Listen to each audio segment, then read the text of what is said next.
to the PM, PM to the AM.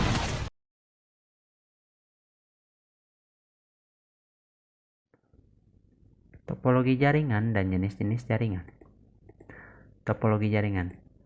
Topologi jaringan merupakan hal yang menjelaskan hubungan geometris antara unsur-unsur dasar penyusun jaringan, yaitu link, node, dan station. Atau juga bisa disebut jaringan itu adalah suatu cara atau konsep untuk menghubungkan beberapa atau banyak komputer sekaligus menjadi suatu jaringan yang saling terkoneksi satu sama lain. Nah, jika teman-teman belum tahu apa itu link, node, dan station, link adalah penghubung dari suatu node atau perangkat ke node yang lainnya, atau juga bisa disebut sebagai media transmisi. Contohnya adalah kabel UTP. Node adalah titik komputer atau perangkat yang memiliki alamat jaringan. Station adalah tempat yang menghubungkan seluruh link yang terhubung dengan node.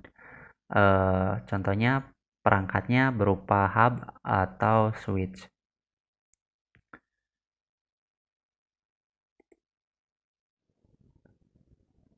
Jika teman-teman belum paham, saya akan memberikan contoh penerapan topologi dengan ELAP, rute Cikajang, Garut, Bandung.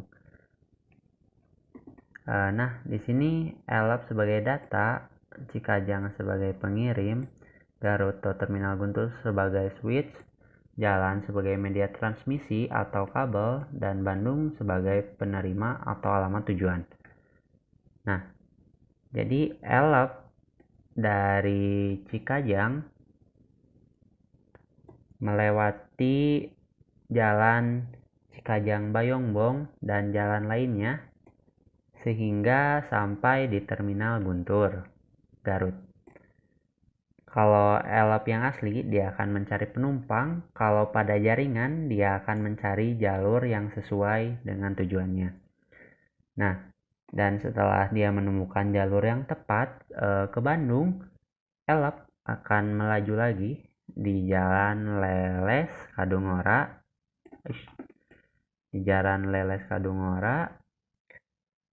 dan hingga akhirnya sampai di Bandung atau sampai di alamat tujuannya. Dan itu adalah contoh penerapan konsep topologi pada dunia nyata.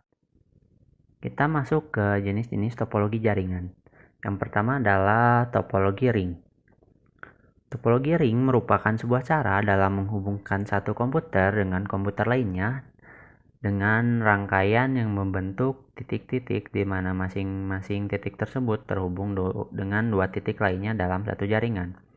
Nah, sehingga akan terlihat seperti ring atau sebuah cincin.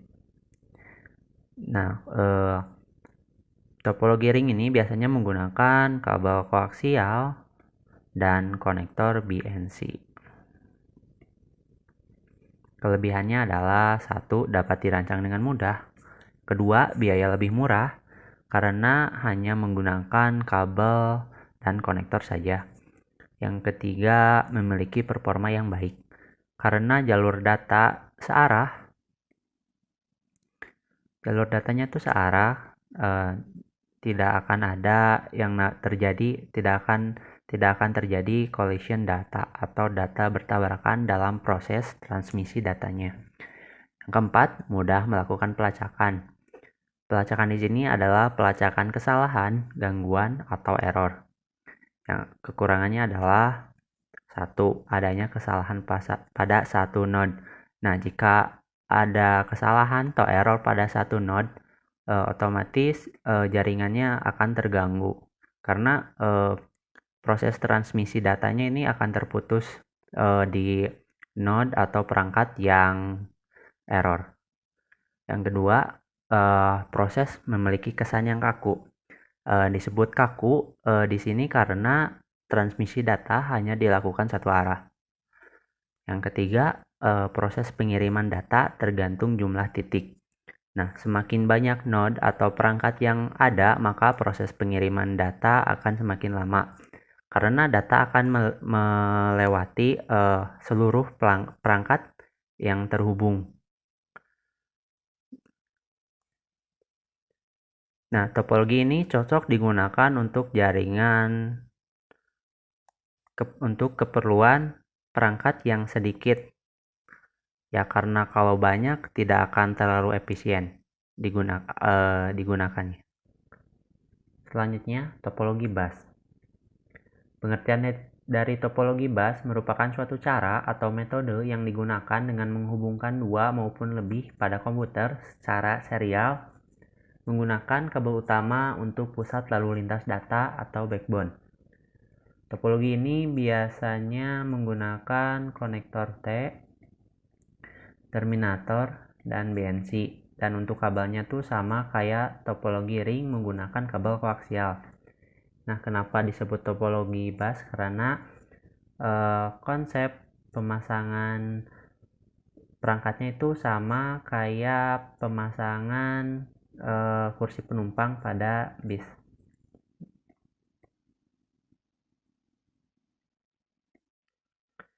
Kelebihannya satu node rusak gak masalah, atau satu perangkat rusak gak masalah, karena jika perangkat ada yang bermasalah, misal ini yang bermasalah, tidak akan mengganggu ke perangkat yang lainnya, karena datanya itu ditransmisikan lewat backbone. Jadi yang terputus atau yang bermasalah cuman jalur ini aja. Yang kedua, biayanya lebih murah. Yang ketiga, instalasi mudah. Yang keempat, lebih mudah dalam pengembangan. Maksudnya di sini adalah jika ingin menambahkan perangkat baru, tinggal memasang konektor T yang baru dan tinggal menghubungkan perangkat yang baru. Kekurangannya ke satu, backbone bermasalah.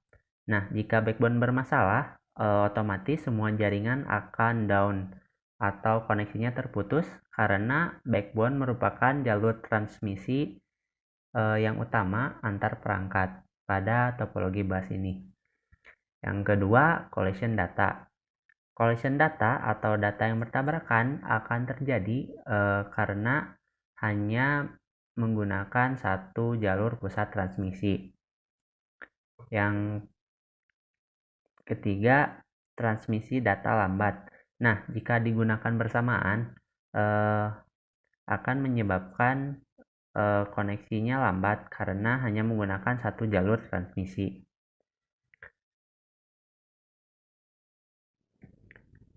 Selanjutnya adalah topologi star. Topologi star merupakan bentuk topologi jaringan yang menghubungkan antara komputer satu dengan komputer yang lainnya, sehingga dapat membentuk jaringan berupa bentuk bintang. Masing-masing komputer dihubungkan secara langsung ke server, hub, atau switch. Nah, dan untuk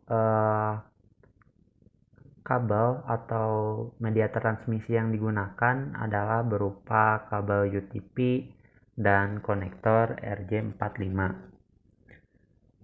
Kelebihannya adalah satu, pengembangan jaringan mudah karena tinggal menghubungkan kabel ke port hub atau switch yang masih kosong jika ingin menambahkan perangkat baru. Yang kedua, kerusakan satu node atau perangkat atau komputer gak bermasalah. Sama kayak topologi bus, jika ada yang putus atau error hanya perangkat ini, jadi yang gangguan tuh jalur ini aja, gak akan sampai mengganggu keseluruhan jaringan. Yang ketiga, instalasi mudah,